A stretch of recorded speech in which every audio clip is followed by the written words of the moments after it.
Assalamualaikum warahmatullahi wabarakatuh.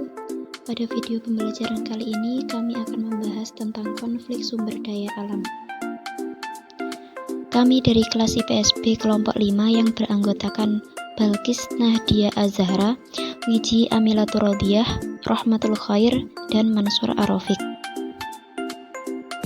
Selanjutnya masuk pada pembahasan yang pertama, yaitu adalah pengertian. Pengertian dari konflik secara etimologi itu adalah saling memukul.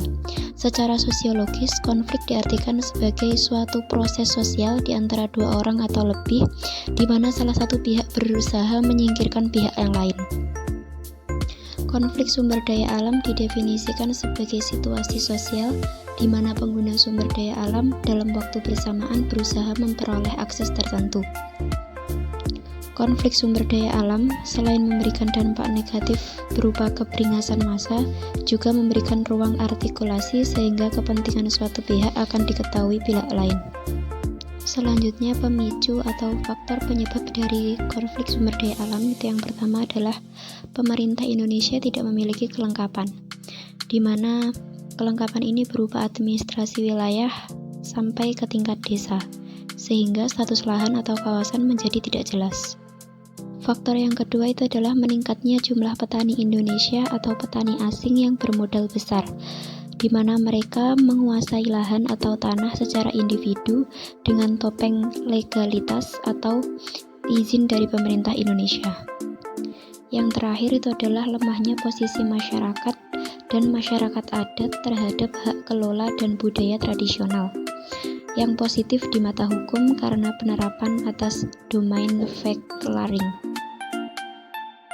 Selanjutnya, penyelesaian dari konflik sumber daya alam. Salah satu upaya penanganan konflik yang perlu diupayakan adalah dengan melalui mediasi dan pembentukan tim terpadu oleh pemerintah daerah yang melibatkan pihak yang berkonflik, lembaga adat, unsur badan pertahanan, pengadilan negeri, kejaksaan negeri, kepolisian, dan perguruan tinggi.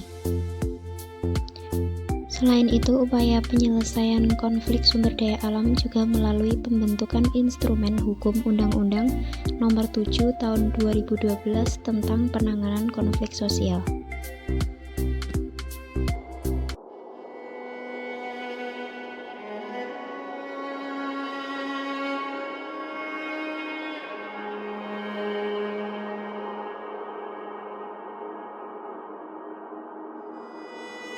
Setiap menitnya, hutan Indonesia hilang sama dengan luas 3 kali lapangan sepak bola per menit. Dengan laju deforestasi yang sangat tinggi tersebut, maka di tahun 2013 hanya tersisa sekitar 83 juta hektar hutan alam yang ada di Indonesia. Maluku Utara.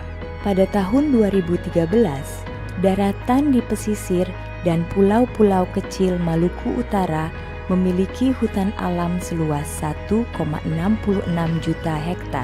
Luas hutan alam tersebut setara dengan 48% luas daratan di Provinsi Maluku Utara.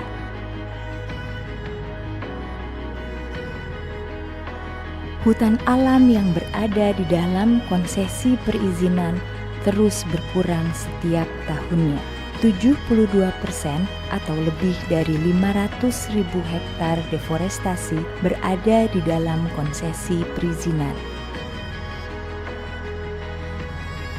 Kehilangan hutan terbesar terjadi di dalam konsesi HPH seluas 83,8 ribu hektar, pertambangan 83,3 ribu hektar, kelapa sawit seluas 76 ribu hektar, dan HTI 37 ribu hektar.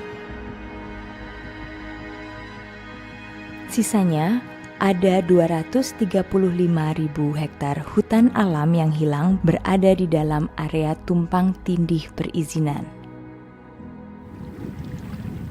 Kasus lain yang melibatkan sebuah HPH di Maluku Utara, yaitu PT Polekoyu Barson, di mana perusahaan tersebut pada 2013 sampai dengan 2016 telah mengakibatkan deforestasi seluas 4.000 hektar di dalam konsesinya. Dampak yang terjadi akibat aktivitas penebangan yang dilakukan oleh HPH tersebut telah mengakibatkan banjir di Pulau Obi pada akhir 2016. Banjir ini terjadi karena aktivitas penebangan yang dilakukan itu menyasar hingga hutan yang berada di sempadan sungai. Sehingga fungsi hutan sebagai catchment area di das sungai yang ada di sana itu telah hilang dan mengakibatkan banjir di wilayah yang ada di hilirnya.